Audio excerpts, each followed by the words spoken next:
The whole pupil view is an approach to an assessment that puts the pupil at the centre. This combined approach poses and answers several questions for each and every student. Our assessments support this whole pupil view by offering you timely, rigorous ways of assessing your students in different areas that can contribute to your judgment of each student. That is, when looking for data, this is typically to seek answers to key questions to help enable you to make fully informed decisions for your classes and your students. Here is Carol Holmes from West Houghton High School explaining how her school has taken the concept of the whole pupil view. We're using GL to identify the potential that children have. On transition to high school, we can very quickly use the transition test to show us. Also, it identifies barriers.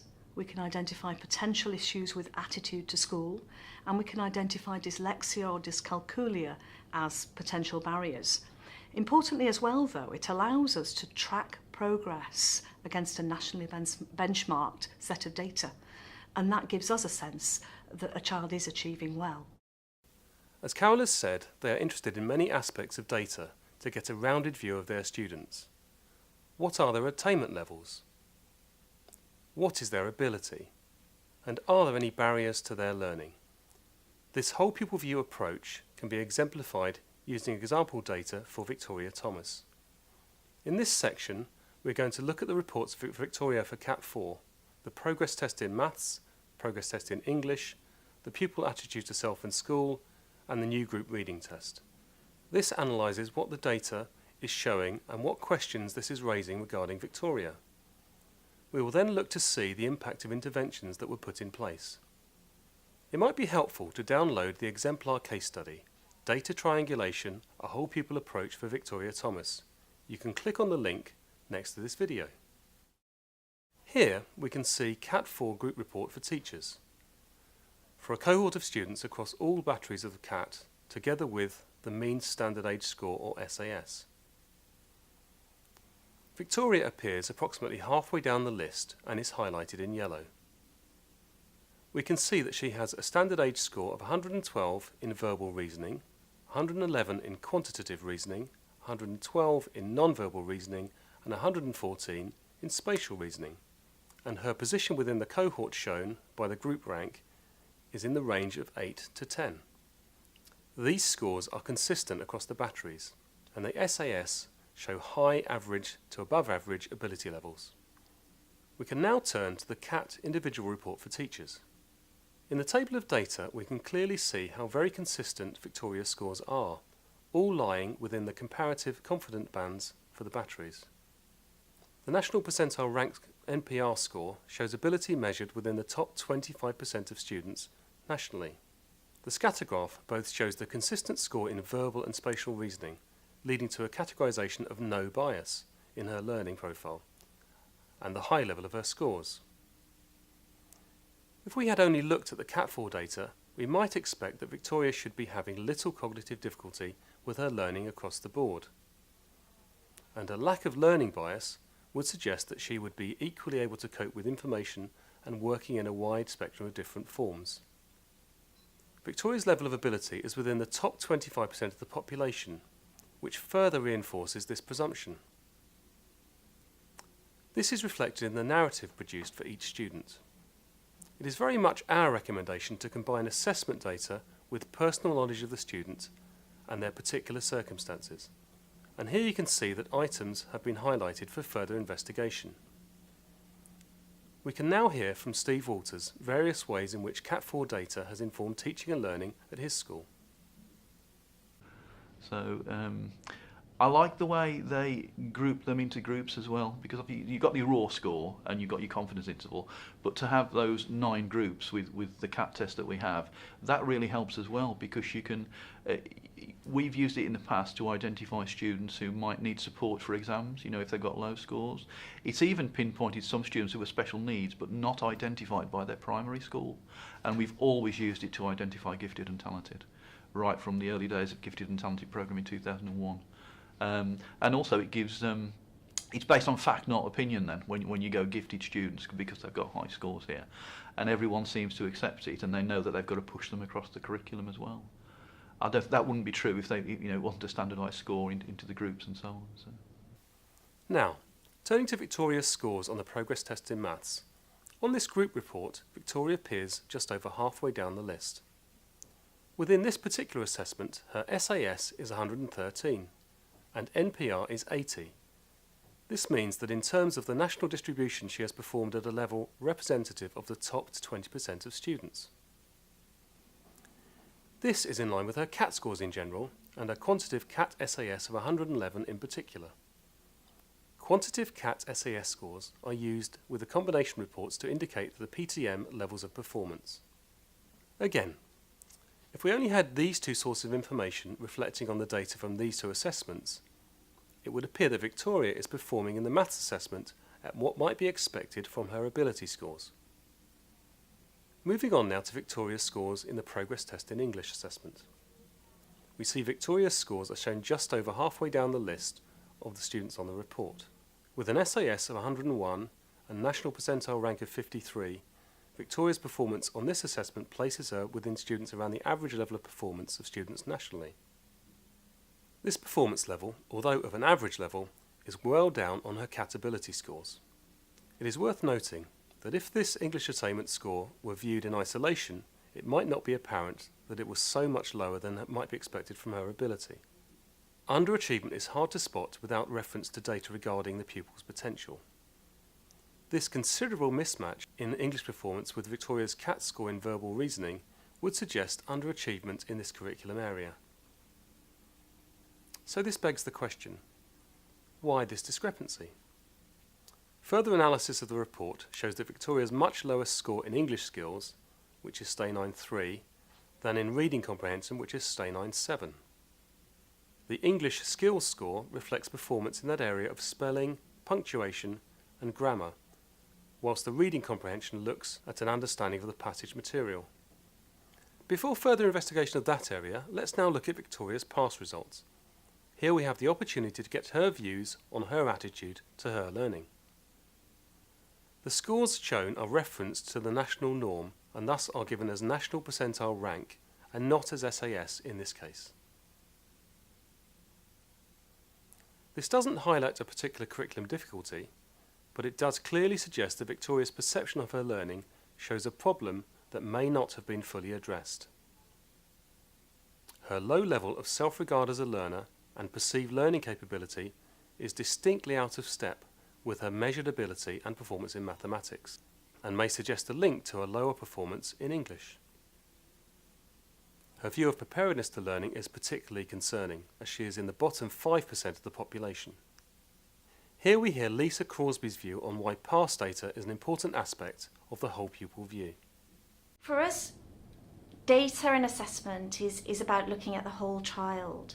And often when you're looking at personal and academic interventions, you will get a greater impact.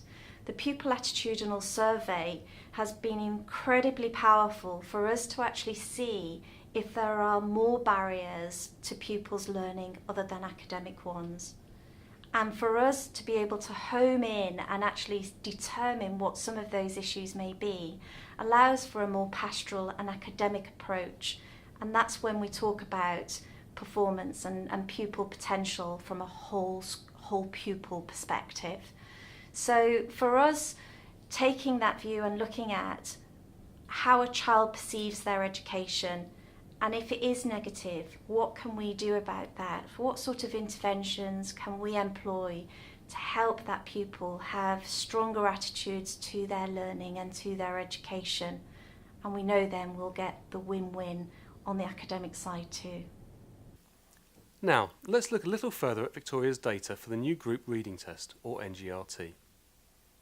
When we examine Victoria's results from the new group reading test, shown approximately 2/3 of the way down the cohort list, we can see she scored an SAS of 90 and a consequent NPR of 26, overall STAY 9.4.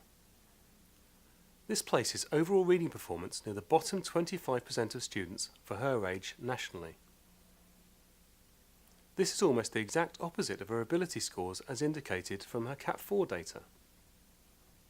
These scores are quite a drift of ability scores, but do reflect the English skills and reading comprehension scores. This reinforces the view that literacy may well lie at the heart of Victoria's underachievement.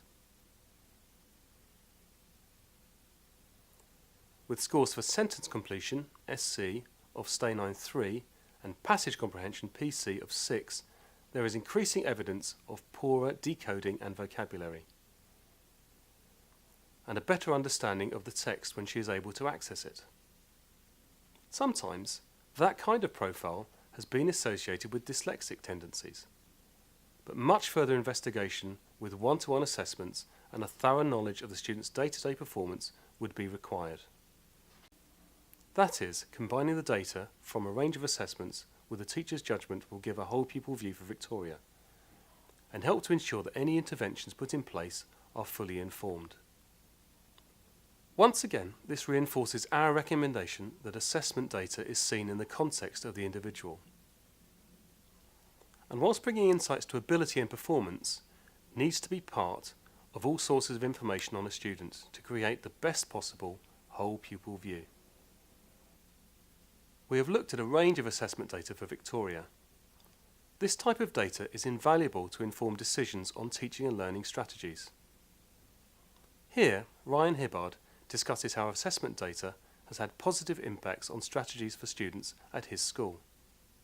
I mean, we've done the assessments this year. We have done them in the past as well, and there's been some remarkable inconsistencies really between some of the data, which I don't think we'd ever really be able to pick up without the assessment materials that we've used. There was a girl, for example, who had a reading age of 5, but yet was in middle sets, in even a middle set for English. Now, I don't believe without the assessment materials that we used that would have actually been picked up.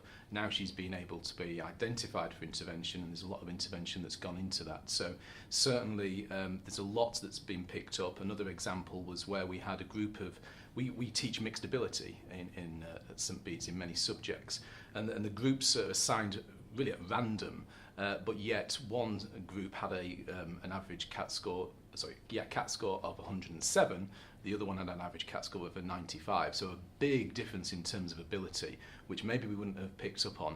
And I have to say, if we hadn't have done that, I think we'd find that if a teacher taught both of those groups, they'd probably teach them in a very similar way. Now, that just doesn't happen. We all know where our groups are in terms of abilities. Now, let's get back to Victoria. The initial data has been reviewed and analysed. So what might successful intervention now look like? Here is the PTM group report for teachers.